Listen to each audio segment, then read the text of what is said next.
All right. Hi, everybody. Tiffany Herbert, founder, executive director of Crafting Change. And we are here with Kathy Wargo now, who is going to show us some messenger bags for our partner Bloom. So, hi. All right, I'm going to try to make this short and sweet since Kathy did such a wonderful job of telling you all the ins and outs of working with the denim itself. And I have created a PowerPoint showing you how to make this one particular denim messenger bag that I have on hand. And this is the messenger bag. This is the messenger bag that I made out of a large pair of jeans. Now, when you're making these bags, since we're using just the flat fabrics, you need a lot of width. You need at least 15 inches, 16 inches of width. So you need to get large, straight leg, boot cut, no flares, because then it's too hard to work with. When it's flared, you'll get a bubble in the middle. So as straight a leg, a stovepipe leg, a boot cut leg. This was a large men's size jean, and it was a size 46, so I was actually able to get the strap out of it too, because you'll need at least 42 inches length for the adjustable strap. Okay, so the first thing you're going to do is you're going to spread your jeans out, and you're going to cut all the way up each leg, around the crotch, and back down. And then I come back and I cut up to the waistband on each side of the zipper. This is just to prepare our fabric to start the procedure. Then I'm going to loosen up these belt loops, and we're going to take them off the waistband eventually, but we want to do that.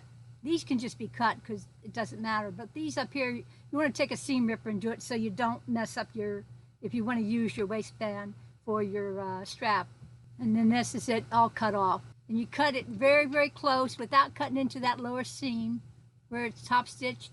You'll just cut very close to that all the way around your pant.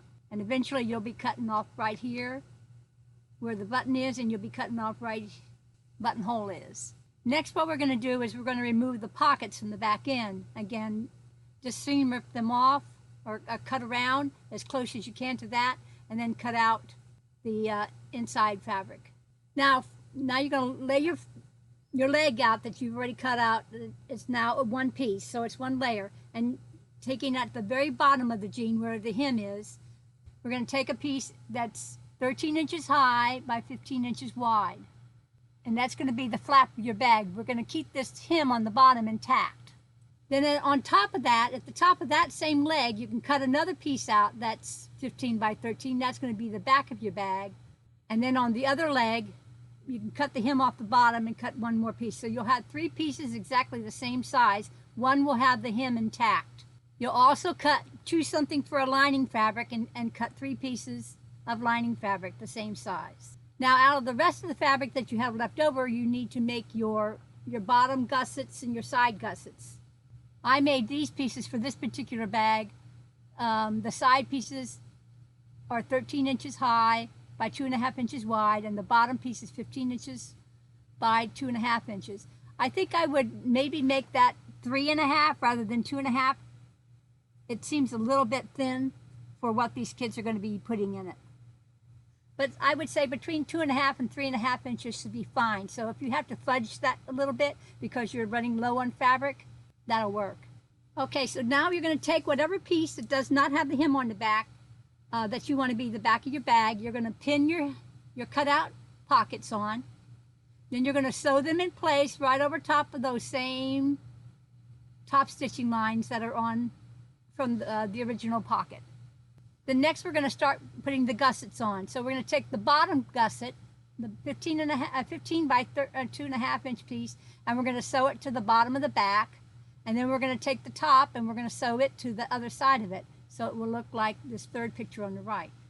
Now we'll do the side gussets. So we'll take one of the 13 inch pieces, 13 inch pieces, and we'll sew it along one of the sides, ending about 1/2 inch before you get to where the bottom gusset is connected.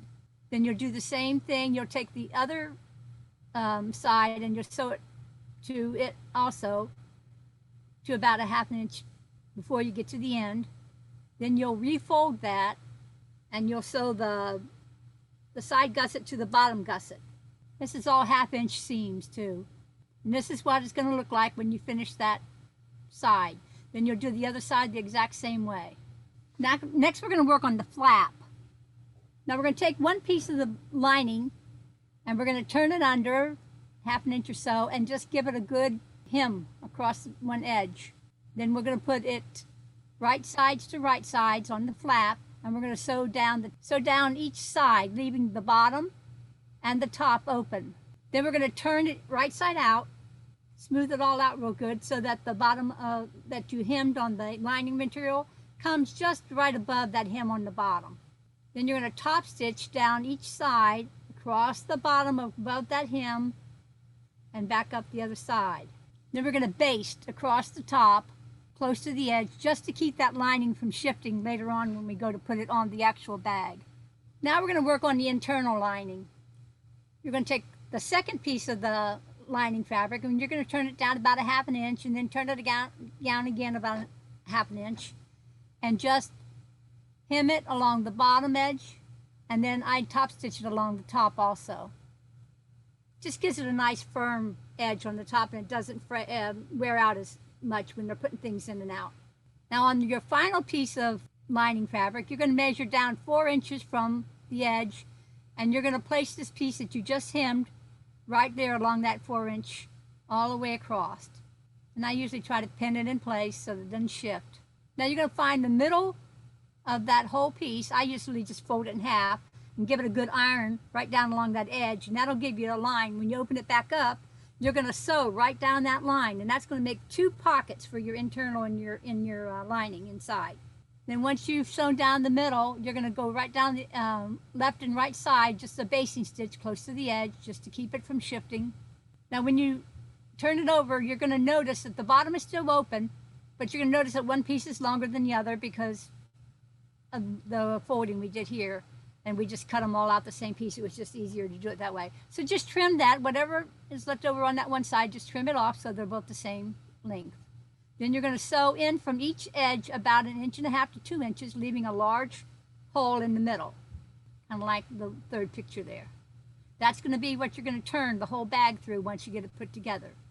All right, next we're going to work on the connectors for the strap. Just out of some scraps, cut some pieces about 2 by 4 inches, bend them into the middle, meeting, and I just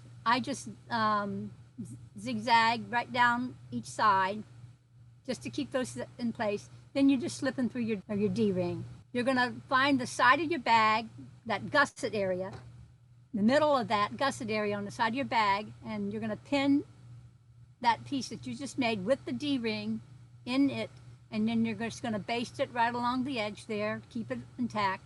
Then you're going to also take and sew as close as you can to that D-ring right across, and I usually do it a couple times. And sometimes the best foot to use here is your zipper foot, because you can get close with your zipper foot. Now with your main bags right side out and your lining inside out, you're going to shove that main bag down inside your lining pocket, and making sure those D-ring parts are stuck down inside. I usually try and take the, on the gussets, I line up those seams on each side and put a pin in there just to make sure that it's not whopper-jawed or wonky in any ways. Then the next thing you're going to do is you're going to take your flap, and the right side of the flap is going to be against the right side of the back of your bag, in between the lining and the bag. So you're going to have a lot of layers in the back there. So in the back it's going to be the lining, then it's going to be the flap, then it's going to be your main bag. And then you're going to pin that all the way around.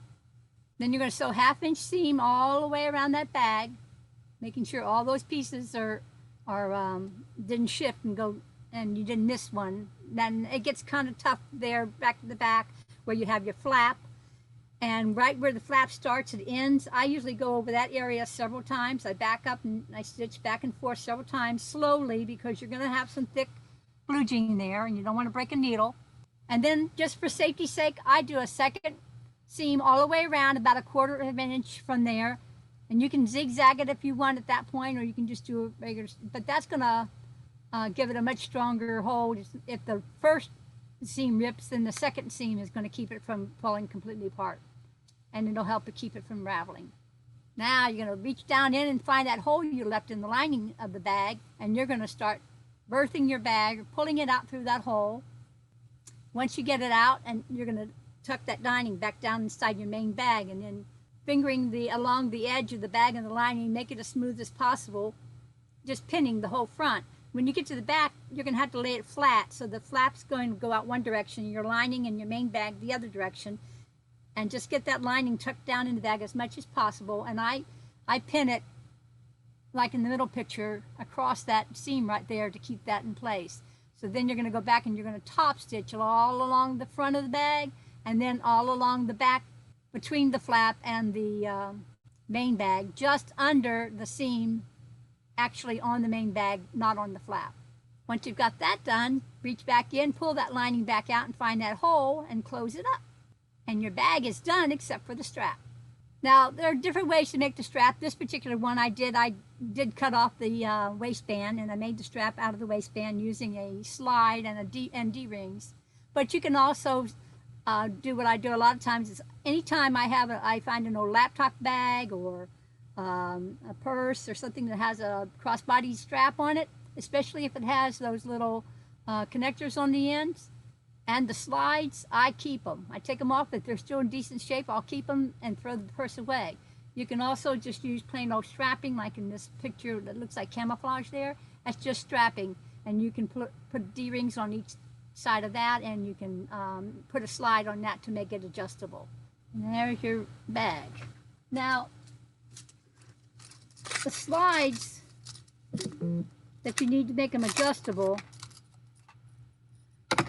they can look like this with this little movable part in the middle, or they can come with a permanent, like a triple thing, three bars, 2 holes.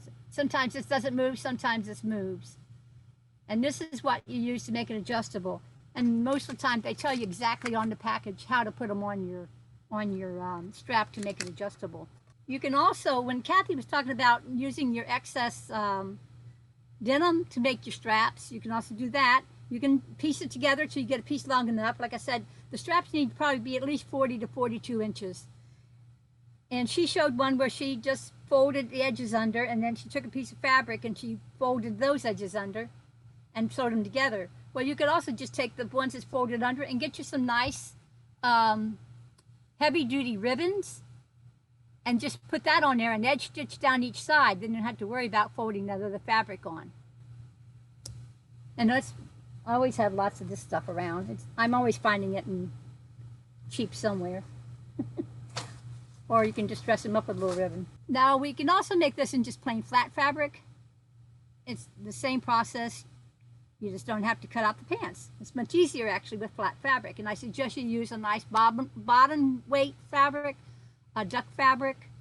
I'm getting ready to make one out of a military uniform that I cut out. It has these nice pockets already built in, so that will be nice. But like she said, we need to make them kind of plain so they can dress them up however they want. I would take and use more blander colors like beige, dark beige, browns, blacks, OD greens, navy blues. I wouldn't do pinks and purples and oranges and stuff like that. Could we upcycle belts as straps? Yes, you can. This isn't a belt, but it's basically the same as a belt. This was it's the same fabric as a belt, but it was something I scavenged off of you would just have to cut the belt. And I wouldn't use like regular leather belts, because you're never going to be able to get that through your sewing machine. But a nice even cloth belt, heavier weight cloth belt, you should be able to, with no problem, get it under your machine. I would cut it off both ends. The problem is with belts, though, is that typically you're not going to find a belt that's 40 to 42 inches long. They're few and far between. To make it adjustable, you need that length, so you have the area in here to be adjustable. But the belts are great for like backpacks if you have 2 of the same ones. You said, Kathy, you told me that you often, like, the end of the day at a garage sale, someone will have a big bag of a big box of bags that didn't sell, and they'll give them to you for $1 because they're just Yeah, gonna. and I just take them all because I also scavenge any other hardware I can find. Sometimes I find these kind of things on them, and these are great to have. I grab all these D-rings off of them because there's always all kinds of different D-rings, and any slides I find. Also, the big heavy, this one's a powerful one. Magnets, the closure magnets, because they're just put on their little prongs. You just pull those prongs up, you get all this garbage out, and you can use them in another bag easily. Yeah. So I just cut around the leather or whatever and throw them in a box, and when I go to use them, then I open them up and I pull them off. And some of these are off of these better purses and are really strong and nice. Save a lot of money on hardware because I used to buy all my hardware when I used to make bags. And I want to thank everybody for attending tonight's class. These bags are for Bloom, so we have very specific requirements for it, but I can guarantee you that these are going to be bags that we're going to continue to make for years to come for many of our partner charities because they're really awesome. And I want to thank Kathy Lawrence, I want to thank Kathy Wargo, and I want to thank our whole Zoom room for being here tonight. Thanks everybody for being here.